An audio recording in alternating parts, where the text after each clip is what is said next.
Kama ilivyo ada, ni muda mwingine kukaribisha mtazamaji wa kipindi hiki kuweza kusikiliza na kupata yale ambayo yapo katika kipindi hiki kinachozungumzia masuala mbalimbali ya michezo, kualika watu ambao wako katika kada mbalimbali za michezo hapa nchini na nje ya nchi. Na leo hii tupo katika lugha mama nikiwa na wageni wangu kutoka mabingwa wa mpira wa kikapu hapa nchini, kwa maana ya kwamba hawa ni JKT Tanzania, JKT Basketball Club, ambayo leo wanawakilishwa na watu wawili, kwa maana ya kwamba yupo kiongozi wa JKT Captain Ngowi, lakini pia tunaye msemaji wa timu Bwana Issa Kwisa. Niko nao hapa kuzungumzia yale ambayo yanakwenda katika msimu mpya wa ligi ya kikapu nchini Dar es Salaam na maandalizi ya mabingwa hawa kuelekea michezo hiyo. Si mara ya kwanza Captain Ngowi kuwa na wewe hapa, na nakukaribisha tena. Asante sana, nashukuru sana. Na hamna jambo lilonifurahisha kuja na mdogo wangu Issa Kwisa hapa. Nashukuru sana. Najua hata warusha ndege leo watakuwa na fly. Ila kichonifurahisha zaidi, wa Captain leo kapiga rangi moja nzuri.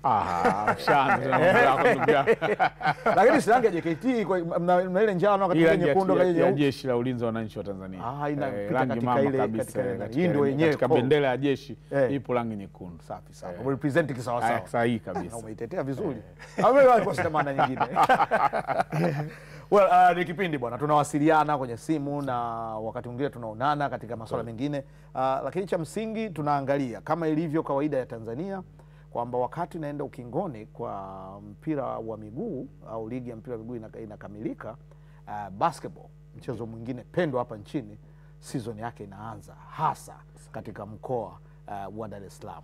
Na nyinyi ndio mabingwa bwana, nyinyi ndio ambao mlianza kama wale National Ahli, amueleweki, alafu mkaja mkachukua ubingwa katika njia ajabu. Bado najiuliza kwanza, yani ule ubingwa bado sielewi. Ndio tushakuwa mabingwa. Sielewi. Ndio tushakuwa mabingwa sasa. Kwa kweli hongera niliwapa, lakini sielewi strategy gani ilienda kutumika. Unajua kiuhalisia, kwanza awali ya yote nimshukuru Mwenyezi Mungu mwingi wa rehema na amani. Pili nimshukuru afande mkuu wa majeshi afande Jenerali Jacob John Mkunda. Pia nimshukuru mkuu wa Jeshi la Kujenga Taifa afande Meja Jenerali Ajabu Nduku Mabele, pamoja na wakuu wanazimu mbalimbali ndani ya Jeshi la Ulinzi wa Wananchi wa Tanzania na kamandi ya Jeshi la Kujenga Taifa. Pili, tukija kwenye swali lako, sisi JKT ni moja kwanza kati ya timu kongwe kabisa za basketball Tanzania na moja kati ya timu bora kabisa basketball Tanzania. Kwa hiyo ni timu ambayo ukiwa unacheza na JKT au ukiwemo katika tournament yoyote ujue JKT, basi tegemea kwamba kati ya contest wa huo ubingwa basi JKT ni timu moja wapo. Kwa hiyo usishangae pati kwamba tulianza taratibu. Najua kwa nini unasema hivyo, kwa sababu muda mwingi tumecheza bila wachezaji bora wawili, Musa Chacha Maluga na Baraka Sadiki Asumani. Lakini ni kwa sababu wa uwepo wa makocha bora, kocha Christian Jacob Mwakingili au Weba, na pia kocha bora kabisa, mimi namuita trainer bora kabisa, kocha Alfred Makoe Halaliji. Kwa hiyo hawa watu wawili uwepo wao, na ukiwepo na management mzuri ya team manager ambaye nipo hapa na naongea na wewe leo, pamoja na viongozi wangu akiwemo mkuu wa utawala wa Jeshi la Kujenga Taifa Brigadia Jenerali Hassan Mabena, mkuu wa Jeshi la Kujenga Taifa na CDF, wanahakikisha kwamba hizi timu zinapatiwa huduma stahiki zinazohitajika. Sasa huduma zinapotoka juu zikishuka zinafika kwa walengwa, na pamoja na kamanda kikosi wa 831 ambaye anaelea hii timu Luteni Karnari Ernest Anthony Sambila, kwamba kila kitu imekwenda kwenye mtiririko sahihi kabisa. Kwa hiyo timu inafanya mazoezi kwa wakati, inatoka kwenda kwenye kama ni siku ya mashindano kwenda kwa wakati. Kwa hiyo ndio maana unaona haya vitu, unaona kadri taratibu tunaanza, kikadi siku tunavyokwenda sisi tunakuwa kwenye piki, kwa sababu sisi siku zote tunacheza kwenye intensity tulioanza nayo ndio tunamaliza nayo. Sasa tatizo baadhi ya timu, unaanza na intensity ya juu, je utafika kota ya 4? Sasa sisi kota ya 4 ikifika JKT ndio kwanza ndio tunaanza kota ya kwanza. Hayo mambo hayo ndio yanataka sababu ya kuwa na pre-season mzuri. Yanataka kumzeesha Issa Kwisa. Issa Kwisa. Mambo vipi bwana? Safi kabisa. Kwanza nikupe hongera.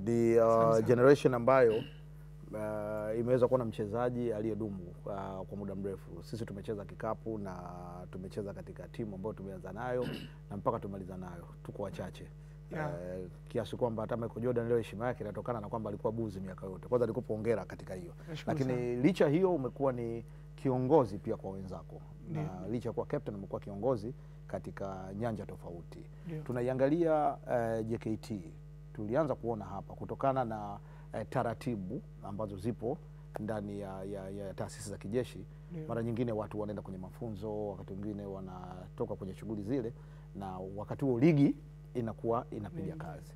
Tuliona athari hizo ambazo zimewakuta mara kwa mara. Lakini tuende tuangalie kile ambacho mlikifanya katika msimu uliopita kuelekea ubingwa. Kwa maana hapo nazungumzia sasa nyinyi kama wachezaji.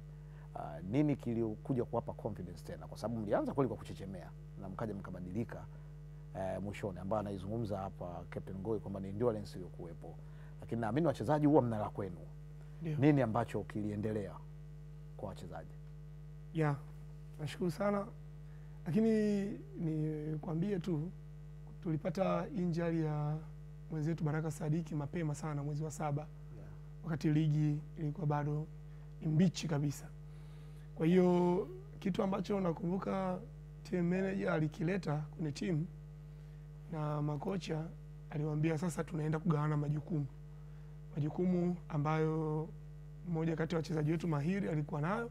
Sasa tunaanza kuyashusha na kugawana, kwa maana ya kwamba hatuwezi kuyavaa majukumu yake kamili, lakini nakumbuka alisema tutaanza kugawana.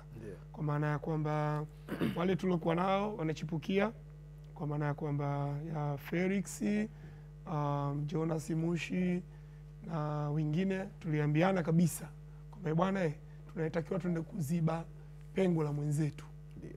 Kwa hiyo kilichofanyika tuligawana majukumu, kwa maana ya kwamba tusio wanyonge, na watu wengi waliamini kwamba tutarudi nyuma, tutakuwa wanyonge, lakini sisi haikuwa hivyo. Tuligawana majukumu na yale matokeo uliyaona ni matokeo ya kugawana majukumu kutoka kwa viongozi wa juu mpaka chini. Lakini pia yalisimamiwa, kwa maana ya kwamba wengi walikuwa wako down. Mbona haponi bwana, team manager aende hospitali haraka, ndio walikuwa wanazungumzika ndani. Lakini team manager alisema injury ni injury, hatuwezi kuiforce arudi.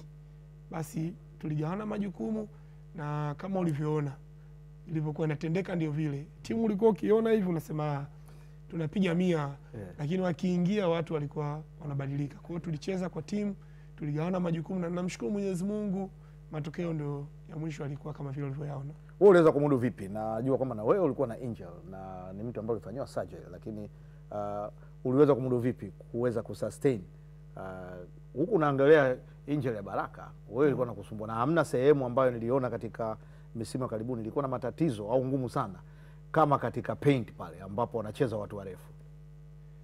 Ni kweli ukiacha mwaka huu kwenye usajili wetu nipata changamoto sana, kwa sababu ukweli ni kwamba timu inakuhitaji, hamna mtu kama wewe, na watu waliokuwepo, uongozi ulivyokuwa ukifanya jitihada tulikuwa tunawakosa, kwa maana ya kwamba soko la mpira wa kikapu Dar es Salaam sasa hivi limekuwa kubwa.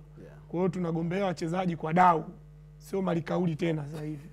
Mzigo uwepo. Mzigo uwepo. Kwa hiyo kilichokuwa kinanisukuma ni pale ambapo nilikuwa nikipata injury ndogo au ninapojihisi maumivu, basi haraka na sana nawasiliana na mwalimu. Mwalimu, naomba siku ya leo niishie hapa, ama siku ya kesho nivute. Kwa hiyo najikuta nikawa naenda hivyo hivyo. Kwa hiyo ndio mtindo wangu wa maisha, ni kupumzika, mazoezi na kuzingatia namna ya kula. Hivyo ndio maisha yangu yote toka nimepata injury, ndivyo ambavyo nilikuwa naenda. Captain, nini ambacho tumejifunza sasa katika ligi msimu uliopita, kwa maana kwamba umezungumzia maandalizi na kila kitu ambacho kilipofanya kwa nyinyi kuweza kufikia kuchukua ubingwa, lakini hamna kitu ambacho kinakosa maeneo mawili, yani negative na positive, kwa maana ya kwamba ligi, competition na vitu kama hivyo.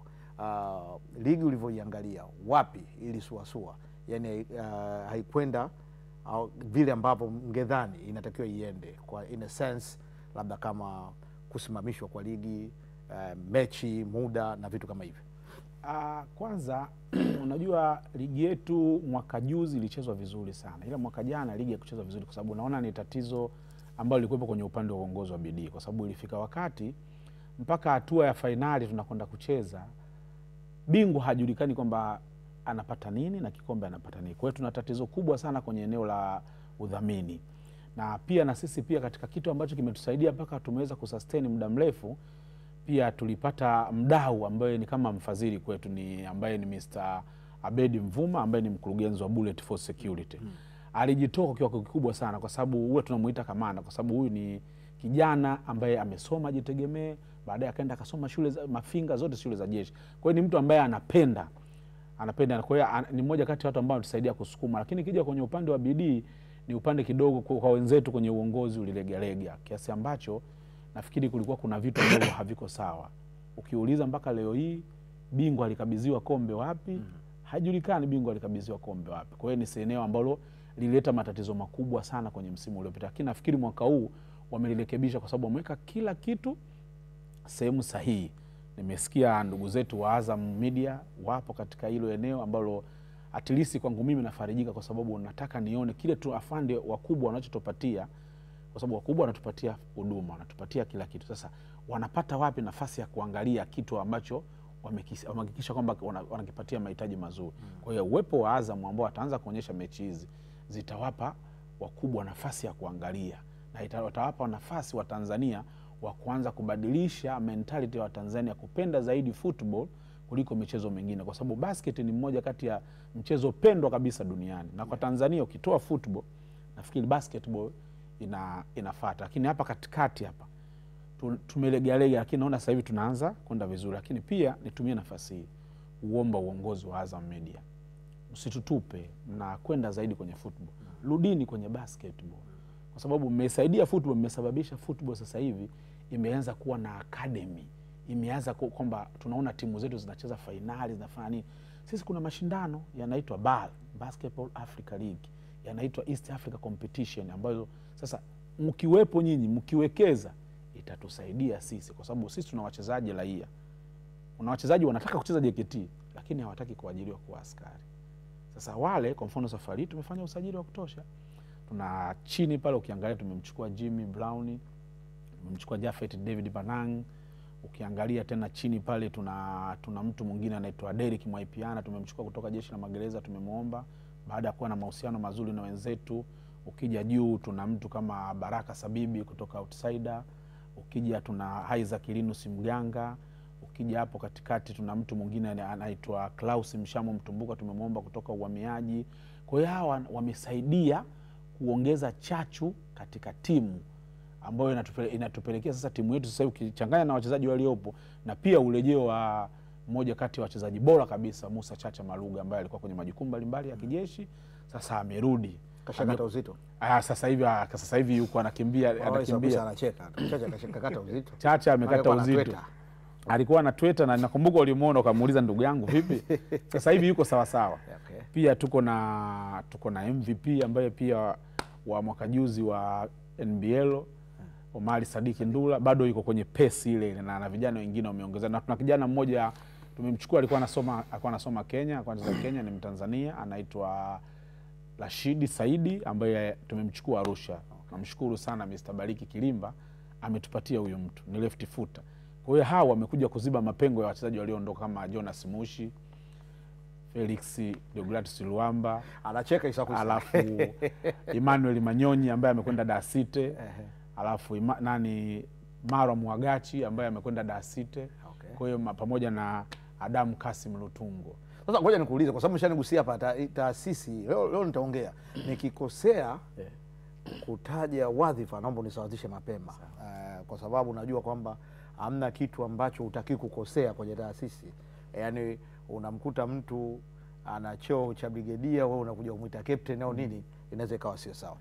Moja ya competition ambayo naiona, nimeangalia mkuu wa majeshi jinsi ambavyo anafanya kazi yake na kuthamini michezo jinsi inapokwenda. Nimeangalia timu za mpira wa miguu kama zungumzia Mashujaa na wengineo. Lakini kuna kitu nimekiona pale ndani kwamba kuna watu au maafande nawaita ambao wamekuwepo katika mchezo huu kwa ujumla, na ni watu ambao halali wanasumbua. Let me declare, Major General Mkelemi, yeye huwa halali. Yani ni mtu ambaye anapenda basketball kwa muda wote.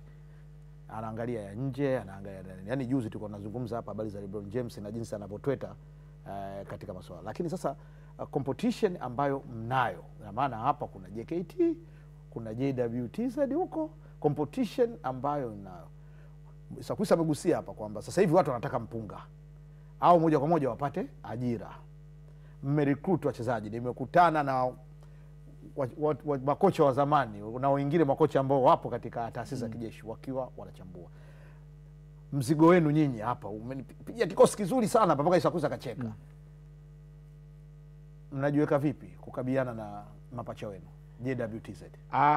Wale ni mapacha, tunasema ni watani wa jadi ndani ya taasisi JKT na ABC. Na afande Meja General Mkelemi, kwanza utambue, ndio mlezi wa basketball wa timu zote za jeshi.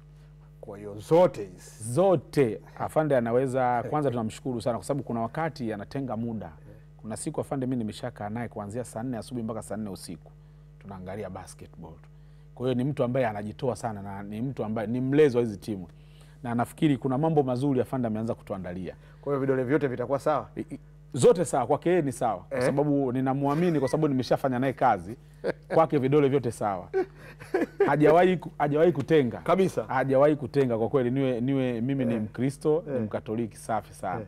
Hajawahi kutenga kwa sababu kama anaweza kukaa kuanzia asubuhi saa 4 mpaka saa 4 usiku anaangalia game za JKT. Siku hiyo kulikuwa kuna game ya Mgulani Stars wanawake, ikaja JKT Stars wanawake, ikaja Mgulani wanaume, ikaja JKT wanaume. Kwa hiyo alikaa tulikaa naye siku mzima. Kwa hiyo ni mtu ambaye anajitoa kwa kweli, na nafikiri kuna kikao amekiandaa kati ya timu zote hizo mbili. Sisi sababu yule ndo mlezi wetu na ni mtu ambaye anapenda sana basketball kwa kweli. Na tunamshukuru sana. Sio yeye peke yake pia. Yuko Brigadier General Hassan Mabena, huwa saa nyingine akipata nafasi anakuja, anatuma wawakilishi wake, kamanda kikosi anakuja. Lakini kwa afande Mkelemi hajawahi kutenga, vyote yani kwa kweli tunamshukuru. Yani si mnasema vidole vinatofautiana, lakini vidole vyake viko sawa kwenye basketball. Isakwisa, nimezisikia hizo sifa ambazo zipo hapa, lakini mimi nirudi katika eneo zaidi la mchezo ambalo liko nao. Nimepata picha ya kile ambacho kilitokea mwaka jana na wapi mkaangalia. Moja ya sifa ambayo ipo kwa basketball, mara nyingi wenyewe huwa mna identify nani anaweza kaja katufaa katika eneo hili. Mmeshiriki kwa kiasi gani katika kushawishi na kupata wachezaji wapya, kuweza kuongeza nguvu, na wale waliokuwepo mmeona kabisa kwamba hii cream iliyoingia inaweza ikaendana with the absence ya Baraka Sadiki ambaye najua kwamba sasa hivi tunaweza tukamkosa mwaka mzima kutokana na maumivu aliyokuwa naye.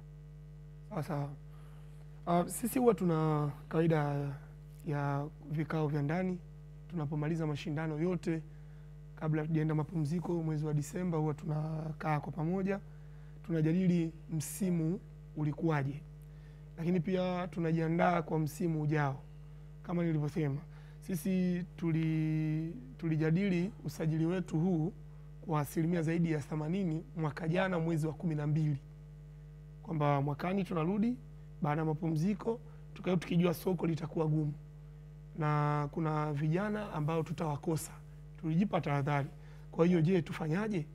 Kwa hiyo tulivyoliona hilo, walimu walitoa mapendekezo yao, kwa sababu mapendekezo ni ya walimu, yanakuja kwa viongozi, lakini pia yanakuwa discussed na timu nzima. Klabu yetu sisi tuna wanachama raia, kwa sababu JKT imesajiliwa kabisa BMT, kwanza tufahamu. Kwa hiyo ina wanachama raia, lakini ina wanachama ambao ni askari. Kwa hiyo tunapata maoni ya wote, ni timu vipi ijengwe. Kwa hiyo katika kulipitia hilo, tuliona kuna sehemu ambayo wenzetu wapo hawashiriki. Je, tuweze kuboresha timu yetu, tufanyaje? Kama alivyosema, kuna taasisi za wenzetu wakiwemo wahamiaji, magereza, tuliwaandikia barua rasmi kabisa kwa uongozi kuwaomba, na ndio hao unaona wamekuja. Lakini kuna raia ambao wao hawaendi jeshini kwa maana kwamba kutaka nafasi.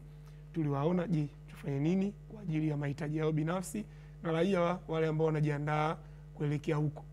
Lakini pia kuna wale ambao wapo kwenye mafunzo ya awali ya Jeshi la Kujenga Taifa, pia wanarudi hapo patamu sana. Naomba kwanza hii tuende nayo namna hii kwa Isakwisa jinsi hapo nimwagia hapo. Wale wanaorudi, kuna namba hapa niliyokuwa nayo. Sasa hii namba na aliyoitaja hapa Captain Ngowi jinsi ikija panatosha JKT. Rudi hapa kuwa nami baada ya mapumziko, tuendelee na kile ambacho tunacho ndani ya kipindi hiki.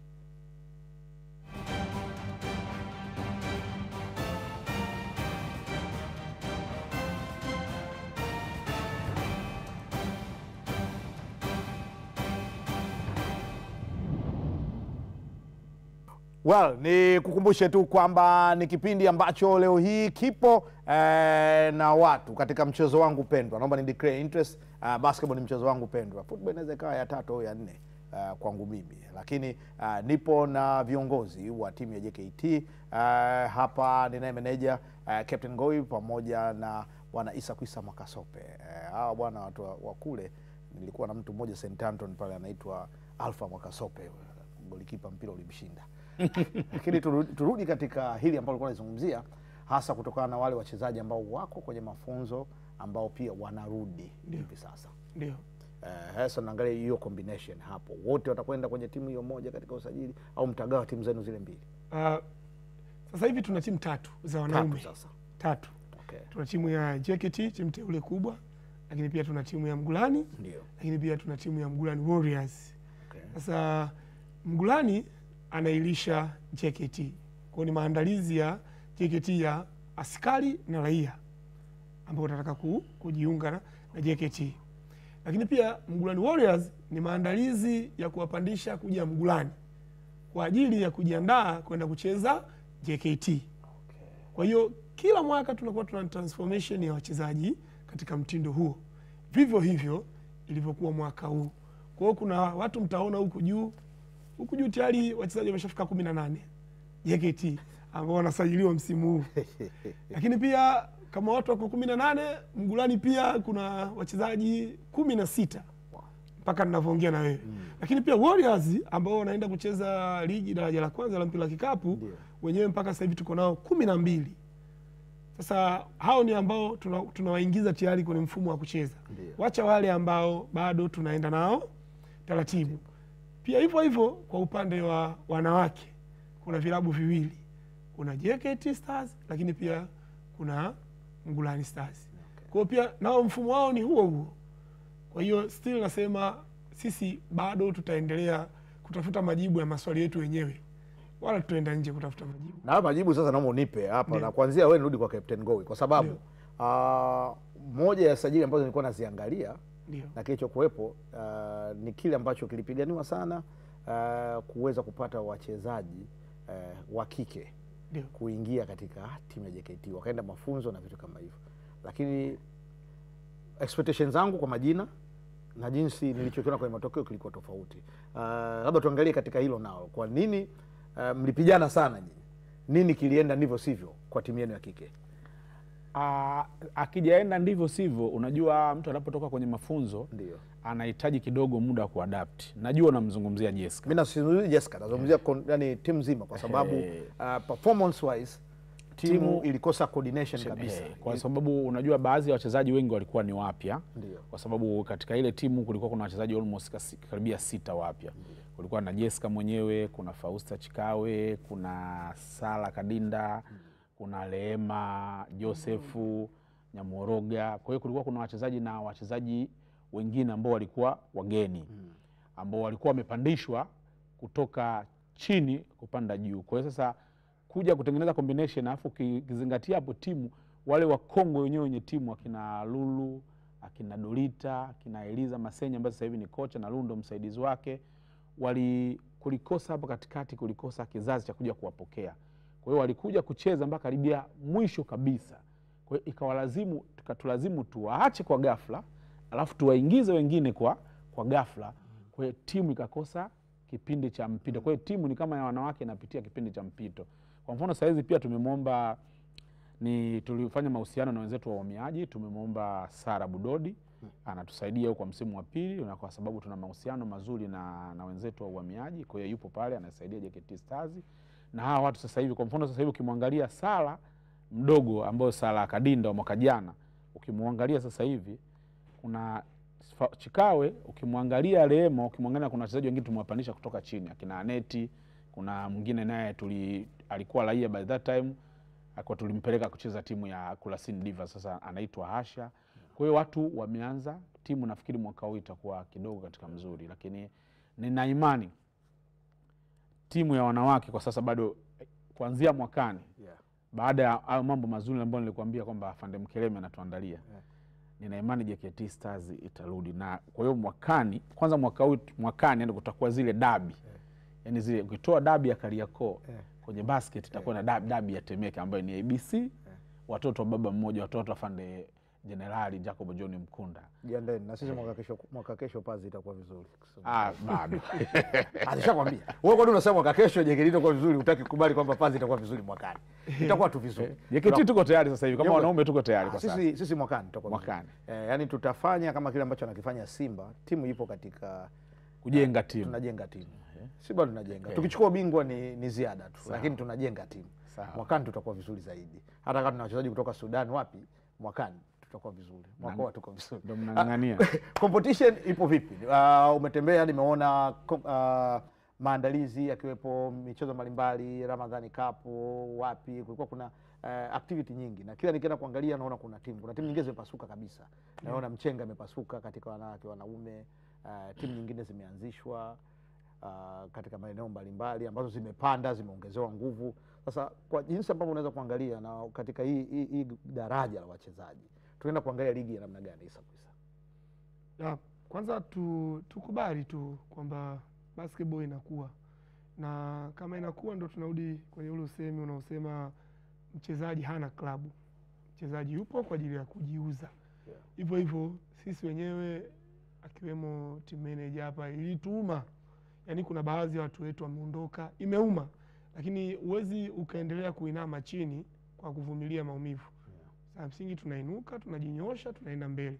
Kwa hiyo wenzetu wanafanya maboresho ya vikosi vyao, na wanafanya maboresho kwa kutaka kitu kizuri. Kwa maana kuna baadhi ya vilabu vimevunjwa.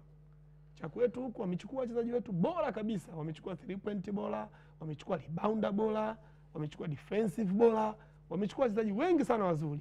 Je, na sisi tunafanyaje? Ndio tukaona tujiboreshe kwa staili hiyo. Lakini pia nimpongeza sana uongozi mzima wa Mchenga Sports Academy, akiwepo Mr. Ivan, Mohamed au Mahmudi Mchenga, wamefanya kazi ya ziada sana. Lile shindano lilikuwa na lengo kubwa sana la kuonesha jinsi gani Dar es Salaam na Tanzania ina masuperstar, ina watu ambao wanacheza kikapu kwa kiwango cha juu sana. Kwa hiyo ilikusanya watu, lakini pia ikawaamsha kwamba miili ikae sawa, kwa sababu toka tumemaliza ligi mwaka jana mwezi wa 11 hapakuwa tena na shindano lolote. Kwa hiyo baada ya kumaliza tu Ramadhani Stars, vilabu vikaunganisha hapo hapo, baadhi walisajiliwa pale pale kwamba fulani, na nilikuwa nasema kwenye shindano kwamba kuna watu wamekuja hapa kuja kuscout. Kwa hiyo kuna baadhi ya watu walichukua watu kutokea pale. Hivyo vilabu kusema kweli vimejizatiti sana. Kwa taarifa tu za ndani tu za usajili wa hapa na pale, vilabu vimejisajili sana, vimejizatiti sana. Kwa hiyo tunaenda kuwa na ligi ya kiwango cha juu sana, na wachezaji ambao kwa kweli watakuwa na kila sababu ya kufanya vizuri ili waweze kuwa bora zaidi. Ngoi, wewe moja kwa moja unaingia katika vikao vya viongozi wa vilabu ambao ndio inajenga Dar es Salaam Basketball katika mipango, lakini pia katika maendeleo na katika kukamilisha yale ambayo umeweka katika mipango. Uligusia hapo mwanzoni kile ambacho kilitokea mwaka jana, na hata uligusia pia uwepo wa Azam TV kwenda kuwepo katika michuano kama Bale na nini, lakini kuweza kuwafikia Azam TV kunatokana na mpango kazi mzima ambao unatoka ndani ya BD, na ndani ya BD hawawezi waka-execute kitu chochote bila kupata yale ambayo yanatoka kwa vilabu, mahitaji, kwa sababu bila wachezaji hamna BD, na bila BD hatuna game, hatuangalie kitu chochote. Sasa tumepita miongo mingi, tumeangalia makosa na tumeangalia changamoto, na hamna kitu kizuri kama kuzikabili changamoto. Sasa nyinyi katika vikao vyenu nadhani nini ambacho kinaboreshwa au kitaweza kuboreshwa in terms ya kufanya mchezo huu value yake irudi katika thamani ambayo amezungumzia Kwisa, kwa maeneo kama Ramadhani Stars inaweza kajaza watu namna ile kwenda kuangalia kwa nini BD League inakosa hiyo nani platform? Mimi kwa upande wangu nikizungumzia, kwanza naweza nikasema, unajua wanadamu tuna tatizo moja la hofu. Yaani kuna ile mtu kwamba mimi nikiamua kwenda kupambana kutafuta udhamini, alafu mwisho wa siku muda wangu unaisha, atakuja mwingine. Kumbe hajui, kwa mfano kuchukulia kwenye basketball, kuna mtu anaitwa Mbamba Uswegi. Maremo. Sasa yule mtu mpaka leo jaribu kufikiria, anakumbukwa mpaka leo kwa aliyofanya. Kwa hiyo tulikaa tukawaambia viongozi kwamba hebu timizeni majukumu yenu tuliyowachagua.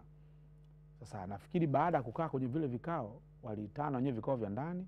Nashukuru mwaka huu walituita kwenye vikao na wametuambia kwamba kuna udhamini, na mdhamini tayari wameshasaini naye contract, na wakaniambia kuna Azam Media pia anakuja, na wakaniambia kuna kampuni tena nyingine. Kwa hiyo baada ya kutuambia kwanza kuna mdhamini, tukasema ligi na mdhamini ni mdhamini kweli, kwa sababu ni mmoja kati ya wadhamini ambao walisaidia mwaka jana kwenye NBL. Kwa hiyo na Azam Media akiingia, nafikiri mwaka huu shughuli itakuwepo. Na ndio maana nakwambia kwamba sisi baada ya kulichungulia lile mapema, nikaamua kwamba kwa sababu wao wameamua kuchukua hawa, kwa sababu hawajui sisi tunacheza kwenye mfumo gani na spirit gani. Wachukua hawa kina Emmanuel Manyonyi, kina Malwa, kina Adam Lutungu, wamewachukua kina Felix, kwa sababu ukimtoa Felix na KD tuliwaweka wale special kwa ajili ya kutusaidia kupata 3 point za Baraka. Kwa sababu Baraka alikuwa anaweza kufunga pointi 40. Lakini Felix na KD wawili wanaweza kutusaidia kufunga pointi 40. Tukasema hamna maneno. Tukamchukua Baraka mwingine, Baraka Sabibi, anaenda kutupatia. Tumemchukua Klaus Mshamu, pacha Omari Sadiki, anaenda kutupatia 3 point. Tumemchukua mtu mwingine anaitwa Derek Ipiana kutoka Magereza, anaenda kutupatia 3 point za kutosha. Kwa hiyo tukija kwenye hilo eneo ni kuondoe hofu. Kwa hiyo mwaka huu ligi viongozi wamejipanga, ingawa ndo wanamaliza muda wao wa uongozi, lakini wamefanya kile ambacho tuliwaambia kwamba mnapokuwa viongozi timizeni majukumu yenu. Swala la nani atabaki au nani ataondoka, tunalo sisi viongozi wa vilabu ambao ndio wanachama, ambao tunasema kwamba bidii haiwezi kuwa bidii kama vilabu havipo. Lakini kuna jambo moja naomba ni share hapa kwenu kwa hali ya kawaida ambayo imekuwepo katika maeneo mengi duniani, kwamba inapotokea TV station inafanya sponsorship, mara nyingi cha kwanza kinachoangaliwa ni thamani ya muda ambao ungelipiwa, kwa maana ya kwamba kama anaonyesha game ya basketball, game moja ina masaa mawili ya airtime, yanatoza kiasi gani? Moja ya changamoto kubwa ambazo zilitokea mwaka jana au miaka hiyo ya nyuma ni kwamba Azam TV anaweka nini? Yani ule thamani ya ule muda ulikuwa inaonekana ni kama vile yani pale kurusha ni bure.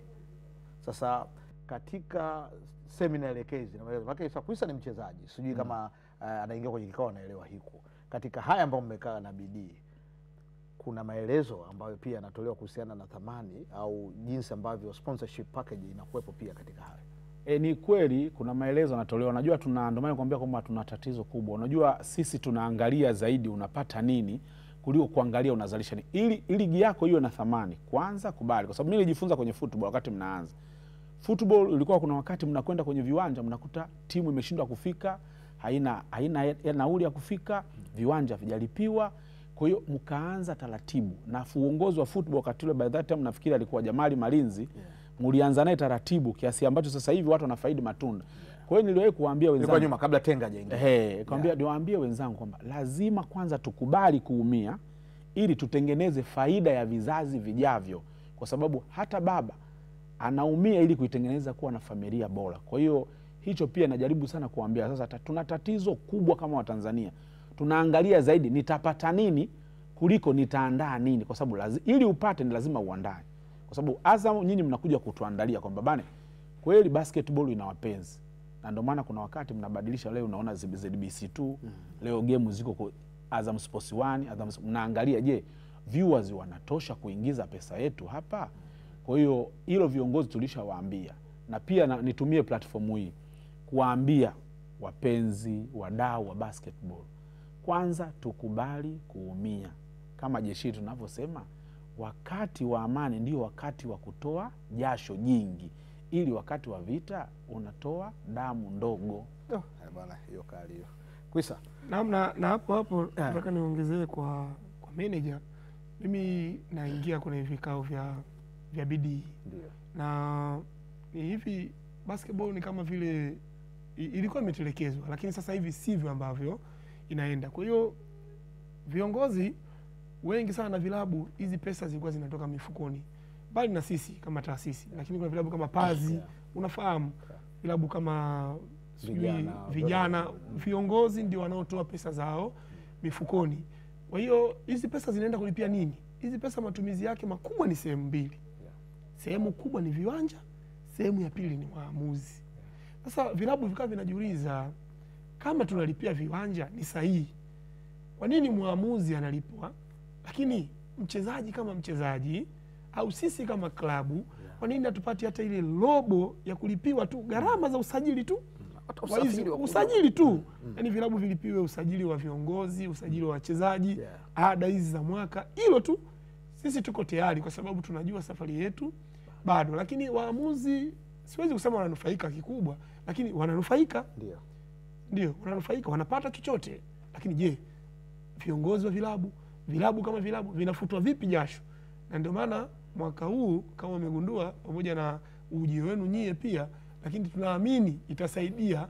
Kuna baadhi ya watu watapata hivi vifuta jasho kidogo kwa ajili ya kupunguza makali ya sehemu za gharama, kwa sababu wao wakiwa bora, kaa ukijua sisi ambao tumesema tumesajili vyema na tuko vizuri, tutapata ushindani ule ambao mtazamaji sasa atakayekuwa anafuatilia kupitia Azam atasema wow, kweli naangalia kitu kilichokuwa bora. Lakini hatuwezi kuwa bora sisi JKT tukawa bora ama na vilabu viwili, vilabu vingine vikadorola. Kwa hiyo hicho ndio kilikuwa kikubwa sana.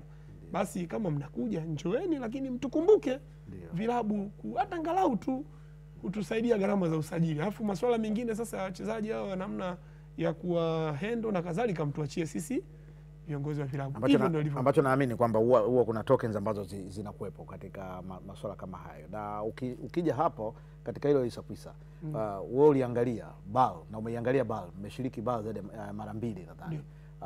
Ukiangalia au kwa jinsi ambavyo umefanya uchunguzi wako, kwa nini timu za wenzetu Kenya, Rwanda, zipo za taasisi, ziko watu binafsi na zipo za taasisi kama hii ya kwenu, kwa nini wenyewe wanaenda vizuri na kwa nini ligi zao zinakwenda vizuri? Mimi nadhani Watanzania wengi hawafahamu kwamba Jeshi la Wananchi wa Tanzania lina sera zake katika masuala ya wachezaji kutoka nje. Sera yetu sisi wa Tanzania ni kutumia wachezaji wazawa. Haya ni maelekezo. Kwa hiyo sisi kama sisi lazima tutumie maelekezo au lazima tufuate maelekezo kutoka kwa viongozi na uongozi wa juu. Kwa hiyo kama ni hivyo, sisi kama jeshi, sisi kama JKT tunaamini kabisa kwamba wachezaji wa Kitanzania wana uwezo wa kucheza yale mashindano. Wachezaji wa Kitanzania wana uwezo wa kwenda kupambana kwenye yale mashindano. Je, ni kweli Tanzania nzima sisi kama Watanzania ukiwepo na Patrick hatuna watu ambao wanaweza kucheza bali? Tuunganishe nguvu vilabu vyote vya Dar es Salaam, vilabu vya Arusha, wenzetu academies mbalimbali Tanzania nzima, kwa sababu sasa hivi zimetapakaa nchi nzima. Ni kweli wa Tanzania tuweze kwenda kucheza bali? Lakini tunaona wachezaji wenzetu wakubwa kutoka nje sehemu mbalimbali wanavyo train, maandalizi yao, ubora wa ligi yao, sisi ndo tunakuwa wanyonge. Kwa hiyo sisi wa Tanzania tunakuwa wanyonge ndani ya nchi yetu kwa kuamini kwamba Wakenya ni bora kuliko sisi. Lakini je, miaka yako unacheza Patrick, Wakenya walikuwa bora kuliko wewe? Walikuwa nyuma. Mimi nasikia stori zako ulikuwa unachuchumaa usawa hichi kisturi kirefu. Nimesikia habari zako, sijakuona ukicheza. Lakini habari zako hizi zipo mpaka leo kwa vijana huko viwanjani. Kwamba ulikuwepo wewe, alikuwepo Frankie Kusiga ambaye sasa hivi tuko naye JKT, alikuwepo kocha Shirafu. Tunasikia ubora wenu. Si ndio? Alikuwepo kina Charles Makene kwamba alikuwa anaruka juu anaganda, wanapiga jampa kwenye 10-9 anapata, 8 anapata. Je, ni kweli tulikuwa hao watu wa hivyo sasa hivi hawapo? Wapo.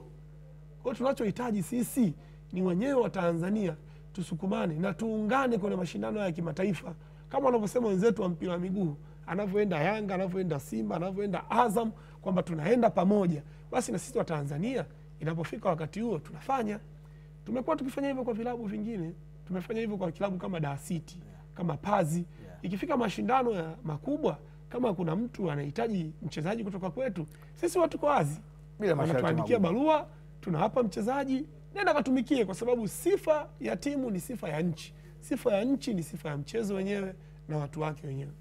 Hiyo nasema kwamba unaweza kuongea na mtu ukaona ile wisdom ambayo ipo kwa Isakwisa. Unaweza ukasema huyu kama ingekuwa nafanya uchaguzi sasa hivi ningemwambia wewe bwana unafaa kuwa CEO wa basketball au ni katibu mkuu wa basketball Tanzania, kwa sababu kuna vision na uzalendo. Unaweza kusema ni uzalendo ambao unatokana na sehemu yake ya kazi, lakini unauona uzalendo ambao upo kutokana na passion ya mchezo. Bado hatujamaliza, tutarejea baada ya muda mfupi.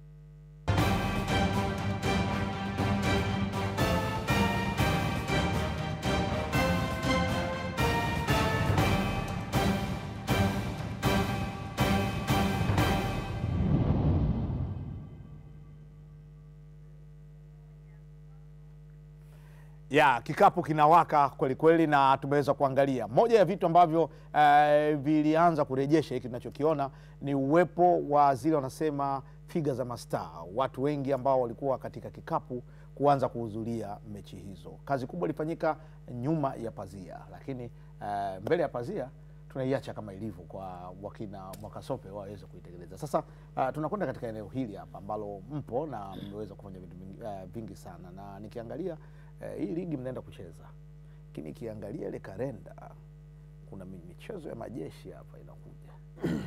Nimeona kalenda, kuna kalenda moja inawapiga kwa undani sana. Inawezekana michuano mikubwa pia ikafanyika hapa. Sasa mna hiyo ligi ya Dar es Salaam, kuna possibility nyie tena mkaenda bala ninavyoiona, yani kwa jinsi nilivyozungumza, kuna Africa Championship championship ile inaweza kawepo. Sasa haya yote yanakuwa kwenye kalenda na yanahitaji kile ambacho amekizungumza Mwakasope hapa. Maandalizi ya hivyo vyote yako vipi, yamekaaje? Maandalizi ni mazuri. Labda nirudi kwa upande wa Bali mwaka jana, unajua sisi tungeweza kufanya vizuri kama sio injury ambazo tulikuja kuzipata mwishoni. Kwa sababu mpaka tunafika wakati wa Bali tulijikuta tuna injury ya wachezaji kama watatu muhimu. Baraka mwenye tayari alikuwa ndo injury imekolea, KD, Mopele, ndio maana zile game tulishinda game 2 badala ya tulikuwa tuna uwezo wa kushinda game 3 ambayo tungequalify kwenda kwenye second round. Kwa hiyo baada ya kupata injury na kwa kuligundua hilo, mwaka huu tumeongeza kidogo depth ya wachezaji, kwa sababu kwetu tuna wachezaji ambao ni wengi, ambao katika huo usajili ambao unaoona tunakuzungumzia Baraka hayumo, unajua, kwa sababu bado ana undergo treatment ambayo nafikiri kama atawahi kurecover atatukuta mbele ya safari. Kwa hiyo ni kama vile 50-50, yani inaweza kawa season off. Inaweza kawa season off kwa sababu mimi kama kiongozi huwa sipendi kumharakisha mchezaji, kwa sababu hata kati Isakwisa anaumia nilimwambia hapana, pumzika mpaka upone, kwa sababu siku zote ukitaka mchezaji akupatie kile anachokitaka, akiumia mpe muda mrefu wa kupumzika ili aweze kurecover kwa haraka. Umezungumzia swala la mashindano mbalimbali ya majeshi. Sisi ndo kazi yetu, ndo kazi ya askari. Askari kazi yake ni kuhakikisha kwamba anatimiza majukumu mbalimbali anayopewa, kwa sababu hawa ni wanamichezo, wanajeshi. Mwanajeshi mwanamichezo, sio mwanamichezo mwanajeshi, sio, unanielewa? Mwanajeshi mwanamichezo, sio mwanamichezo mwanajeshi. Umeweka vizuri.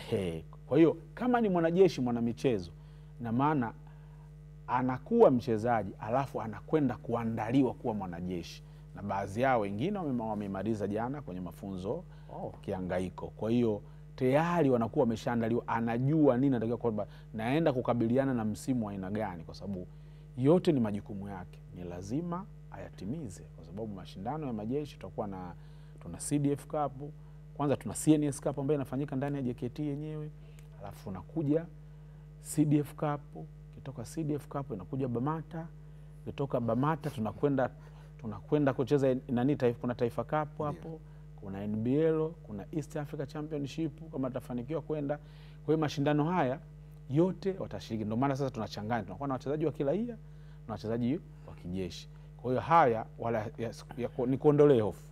Tutafanya vizuri. Mwaka jana ulituona na ulikuwepo uwanjani. Tulitimiza majukumu yetu na tulikwenda mpaka ubingwa tuliupata katika season ngumu, kwa sababu tulishiriki mashindano ya CNS Cup ambayo tunatafuta vipaji ndani ya jeshi la kujenga taifa vya kuja kulisha kwenye hizi timu ambazo sasa zinakwenda Mgulani Warriors na kwenda hivyo mpaka JKT. alafu tunakitoka pale tunakwenda kwenye CDF Cup, mashindano ambayo ndani ya jeshi zinahusisha kamandi mbalimbali za jeshi ndani ya Jeshi la Ulinzi wa Wananchi wa Tanzania. Tukitoka pale tunakwenda kwenye mashindano yanahusisha vyombo vya ulinzi na usalama. Kuna magereza, uhamiaji, polisi, jeshi, zimamoto, SMZ. Tukitoka pale tunarudi tena kwenye msimu wa ligi. Tukitoka kwenye msimu wa ligi tunakwenda kwenye NBL.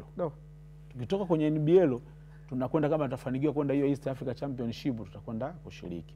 Kwa hiyo baada ya kuondokewa na wachezaji hawa, ndio maana tukasema tufanye replacement ya hawa. Na kuna watu kazi yao kila siku si kazi yao tunatengeneza. Wao wanakuja kuchukua. Watakuja kuchukua tena tu. Na sisi ni kuahidi tu. Sisi tuna kazi, mwaka huu tuna kazi, kuna mtu tuna kazi naye. Hatujamaliza kazi naye. Issa Kwisa, moja ya changamoto kubwa ambayo ipo kwa hivi sasa, tunaangalia kwamba kumekuwa kuna uhaba mkubwa wa vifaa vya michezo hasa vinavyohusisha mchezo wetu. Mchezo wetu umekuwa, sayansi ya mchezo imekuwa ni kubwa sana kwa hivi sasa in terms ya mipira, uzito, training na nini. Najua kwamba taasisi na vitu mbalimbali wanafanya vile, lakini nimetembea viwanja vingi, unafika katika uwanja unakuta mipira iko 5. Unafika katika uwanja timu inaenda kushiriki mashindano, timu ndio kama hivyo kuzungumza ziko 6 ngapi, mipira iko labda 20. Na ukiangalia katika hali ya kawaida, ulikuwa umenigusia mimi kwamba unaweza ukaangalia unatakiwa upige shots 200 asubuhi, uje upige shots 200 usiku, na unaweza ukalevel kwenda juu zaidi. Sasa katika hili mnakabiliana nalo vipi kwa kile ambacho kipo, lakini kwa nafsi kujiongeza kama wachezaji binafsi, nini ambacho mnawaambia ili kuweza kwenda kuwa katika level ile ambayo inatakiwa? Labda samani, hili swala ni swala la kiutawala zaidi na ambalo nalipaswa kulijibia mimi. Hili swala la facilities za viwanjani ni swala ambalo linatekelezwa kwa kiwango kikubwa na kwa asilimia kubwa na makao makuu ya Jeshi la Kujenga Taifa. Juzi tumetoka kupokea mipira ya kutosha. Tumetoka kupokea rada, tumetoka kupokea koni, tumetoka kupokea kila kitu, vimenunuliwa na makao makuu na mkuu wa Jeshi la Kujenga Taifa. Kwa hiyo kwa sasa tunapoanza pre-season huwa tunakuwa na uhakika wa mipira ya kutosha, na tuna mipira ya kutosha. Na kuna mipira mingine inakuja karibia mipira 50. Nimetoka leo asubuhi nilikuwa napokea maelekezo kwa ajili ya maandalizi ya CDF Cup na mashindano mengine. Kwa hiyo uwanjani tuna mipira ya kutosha, kwa sababu ili ukiwa na idadi kubwa ya wachezaji kama hao ndani ya uwanja, natakiwa uwe na mipira zaidi ya 30 na kuendelea mpaka 50. Kwa hiyo tuna mipira ya kutosha kwa ya kike na ya kiume. Basi hilo limekaa sawa. Viwanja mnapokwenda kuchezea sasa, ndio changamoto ya viwanja ipo, measurement za viwanja jinsi zilivyo, utaenda utacheza Don Bosco Upanga, jinsi kiwanja kilivyo, floor jinsi ilivyo, utaenda Don Bosco Oysterbay, utakwenda kwenye hali ambayo inakuwepo kwa namna hiyo. Huko kwenye vikao ambavyo mmekaa, nini ambacho mmekifikiria? Kama Bale inacheza Filbert Bayi Kibaha, ambayo ni kiwanja cha ndani, kwa nini kulikuwa kuna ugumu wa kwenda kucheza maeneo kama hayo kama mna spread basketball? Sasa umbali uliopo Filbert Bayi ndio unasababisha tunazidi kuwa wanyonge sana. Kusema kweli, Filbert Bayi ni moja kati ya viwanja ambavyo ni bora sana, ni vizuri sana, lakini pia uchelewaji wa ukarabati wa uwanja wa ndani wa Taifa ndio unatusababisha tunakuwa wanyonge tena, na tunakuwa wanyonge sana. Uwezo ukaamini watu wa basketball, moja kati ya jambo ambalo walisubiri kwenye swala la viwanja ni ukamilikaji wa ule uwanja wa indoor. Hatujui taarifa zake, hatupati unaendeleaje, umefikia wapi, lakini upatikanaji wa uwanja ule utatupa uhuru sana, hata namna ligi inachezwa lini hadi lini. Sasa hivi tunatumia uwanja ambao una unafuu kwetu, ni uwanja wa Don Bosco Oysterbay pale, lakini tunajiandaa leo kucheza mechi kesho, tushapokea barua nyingi. Unashangaa jioni unatumiwa email na message, unaambiwa kesho kuna shughuli ya kikanisa. Kusema kweli, Don Bosco uongozi wao wanajitahidi sana, kwa sababu hata gharama wanazotoa pale ni fair sana. Ukiambiwa gharama halisi ya ule uwanja kwa siku, tunaweza tukarudi nyuma wote. Ni sawa sana siku 5. Lakini wao wanafanya kuivunja ile gharama. Kwa hiyo uwanja tunaotegemea ambao mchezaji anakuwa huru angalau ni ule uwanja wa kule Don Bosco Oysterbay. Lakini pia Don Bosco wao wametuongezea viwanja vyao viwili hapa Upanga una uwanja wa ndani na uwanja wa nje. Angalau uwanja wa nje kidogo unaweza ukawa uhuru kukimbia, lakini pia uwanja wa ndani una mapana madogo na marefu madogo. Kwa hiyo still ni rai yetu kwa serikali na wizara, tunawaomba ikiwezekana kama wanavyokuwa na upushi uwanja wa mpira ule, nyasi hizi sasa hivi wanazisimamia, kuna kitu kikubwa sana wanakipoteza hapa kwenye uwanja wa ndani wa Taifa. Kwa hiyo tunaomba sana hilo swala, lakini pia swala la vifaa, mipira mingi sana tunaotumia haina ubora, na haina ubora kwa sababu ile mipira bora ni gharama. Mipira bora ipo kwa baadhi ya maduka ya hapa mjini, lakini mpira mmoja basketball wenye standard nzuri unaanzia 200,000. Utaugusa? Ule mpira wa kawaida unaanzia shilingi 50,000 na kuendelea mpaka 100,000, ule ambao sasa unaweza ukakaa nao miezi 2 mpaka 3. Lakini ule mpira wenye ubora kabisa unauchezea ni 200,000 na kuendelea. Kama alivyosema bosi, sisi kama jeshi tunaweza tukapigana tukawa na mipira 30 mpaka 100 kwa mwaka. Je, wenzetu? Umenijibu swali langu vizuri. Asante sana. Well, ni session kubwa sana hii ambayo nimeweza kukaa na Issa Kwisa Mwakasope pamoja na Captain Ngowi kuzungumzia ujio wa ligi yetu ya mpira wa kikapu mkoani Dar es Salaam. Sio leo tu ambapo nitakuwa nao, kwa sababu ni session ya kwanza. Nitaenda kukaa nao kabisa wakiwa wanafanya mazoezi katika kijiwe chao pale JKT majira ya giza hivi, ili kuweza kuona uhalisia wa kile ambacho wanakizungumza. Na hapa priority kwa sababu ni mabingwa wa mpira wa kikapu mkoani Dar es Salaam. Na jambo ambalo amelizungumza Issa Kwisa ni jambo ambalo nalirudisha pia kwa rafiki yangu Hamisi Mwijuma, mwana FA basketball mwenzangu wa zamani, kwamba wakati tunapigania upande mmoja katika soka, Indoor Stadium bado haina majibu, na ni sehemu pekee ambayo ilikuwa na viwango vya maana kuweza kuchezea mpira wa kikapu. Huenda tukapata jibu katika kipindi kijacho. Basi ni washukuru sana kwa uwepo wenu hapa, na wiki ijayo tutakipiga babu. Asante sana. Wewe tupige 1-on-1. Usinikimbie kule cha lakini make sure tunapiga hiyo game Major General Mkeleme yupo uwanjani. Tupige ya veto. Ndio maana afande ameandaa kikao, kuna bonanza letu kwa ajili. Shukrani sana. Tuwasiliane na tuonane wiki ijayo.